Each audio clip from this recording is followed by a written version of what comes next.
Assalamualaikum and hi everyone. Today we will be presenting about MFRS 134 and MFRS 8. Hi, my name is Nur Hidayani and I will explain briefly on MFRS 134, the standard on interim financial reporting. MFRS 134 provides guidelines for preparing interim financial reports, which covers a period shorter than a full financial year such as quarterly or half-yearly reports. These standards prescribe the minimum content of an interim report and the recognition and measurement principle for interim financial statement. The objective of MFRS 134 is to provide timely and reliable information to investors and creditors. This allows them to make better decisions based on the company's current performance, cash flow, and liquidity. Now, why is MFRS 134 is important? First, it provides up-to-date financial information throughout the year, not just at year-end. Second, it enables continuous performance monitoring at regular intervals. Third, it promotes greater transparency for informed decision-making. Fourth, it requires consistent accounting policies between interim and annual reports, improving comparability and reliability. In short, MFRS 134 ensures interim reports are relevant, reliable, and useful for decision-making. Thank you. Thank you, Hidayani, for the informative overview. I am Wan Ratika Najwa binti Muhammad Jamil, and I'll present the next part. Under MFRS 134 Interim Financial Reporting, companies are required to disclose significant events and transactions that have affected their financial position and performance since the last annual reporting period.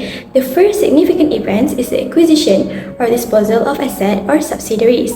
When a company buys or sells major assets or business unit, it can significantly impact its asset, liabilities, revenue, and future profitability.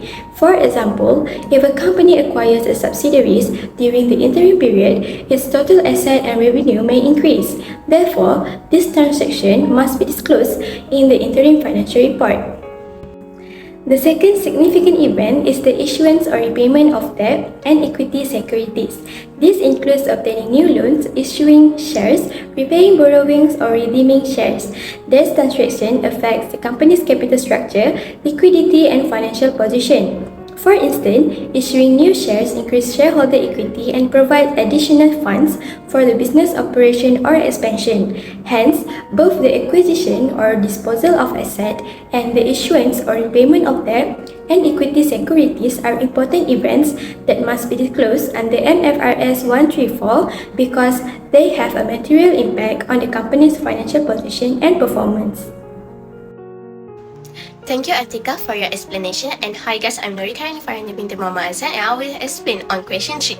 MFRS 134 requires companies to present interim financial statement that include the current reporting period, the year-to-date period, and the comparative information from the corresponding period of the previous financial year.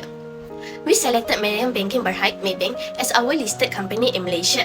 Based on Maybank Interim Financial Report, the company presents its interim financial statement in accordance with MFRS 134. As shown in the table, the statement of financial position is presented as at 31st March 2026 with comparative information as at 31st December 2025, which is the end of the previous financial year. For the statement of profit or loss and other comprehensive income, Maybank reports the result for the quarter ended 31st March 2026 and compares them with the quarter ended 31st March 2025. The company also presents year-to-date information for the 3-month period ended 31st March 2026 and the corresponding period in 2025. In addition, the statement of changes in equity and the statement of cash flow are presented for the 3 months ended 31st March 2026 together with the comparative figure for the same period in the previous year. This presentation complies with the MFRS 134, which require a company to provide both current and comparative interim financial information so that the user can evaluate changes in the company's financial position and the performance over the time. In conclusion, Maybank Interim Report meets the reporting requirements of MFRS 134 and provide useful information for investors and other stakeholders to make decisions. So, thank you, and I'll pass to the next presenter. So, what is MFRS 8? MFRS 8 is a publicly listed company to disclose financial information based on the way management internally monitors. Operating statements are components of an entity with the following 3 characteristics. First, the company engaged in business activities from which it may earn revenues and incur expenses. Second, the company's operating results are regularly reviewed by the CODM to make decisions about resources to be allocated to the segment and assess its performance. The last one is, discrete financial information is available for the company. Company must report segment revenues, profit or losses, assets, liabilities, and the geographical areas they operate in. Chief of Decision Making. Function and not necessarily a person. The function is to allocate resource to and assess the performance of the operating segments. It is likely to vary from entity to entity. It may be the CEO, the Chief Operating Officer, the senior management team, or the board of directors. So, for the public listed company that we choose is, first one is Genting Berhad. The BOD and the group CEO perform CODM by reviewing the performance of business segment involved in leisure and hospitality, like gaming or resort, plantations, power generation, property development, and oil and gas. Internal management reports divide by core industry, for example, leisure and hospitality, plantation, power, to decide which sector get capital expenditure. The second company is Samdabi Berhad, that focus on two core sectors. First, industrial, heavy equipment distribution like Caterpillar, and motor, automotive retail and assembly. Samdabi Berhad formally identified the Group Chief Executive Officer, Group CEO as its CODM. The Group CEO regularly review the internal financial performance, segmented into regional and operational cluster. For example, Industrial Australia, Motor China, and Motor Malaysia. For question number 3 and number 4, we are using financial report for company Genting Berhad. For question number 3, the questions are required to identify two segmental reports. The first segmental report in Genting Berhad is business segment. Under business segment, we have 5 categories in Genting Berhad. First, leisure and hospitality. Second, property. Third, plantation.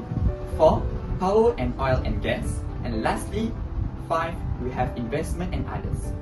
For second segmental report in Genting Berhad, we have geographical segment. First, Malaysia. Second, Singapore. Third, Asia Pacific, excluding Malaysia and Singapore. 4, United States of America and Bahamas. And lastly, 5, United Kingdom and Egypt. You can see at here. For question number 4, the question asks for discuss to benefit of disclosure segmental report under MFRS 8.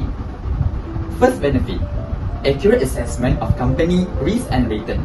As you can see here, leisure and hospitality under business segment show 82.11% of the revenue, of the total revenue, So, as a user, for example, an investor, they can invest more into leisure and hospitality.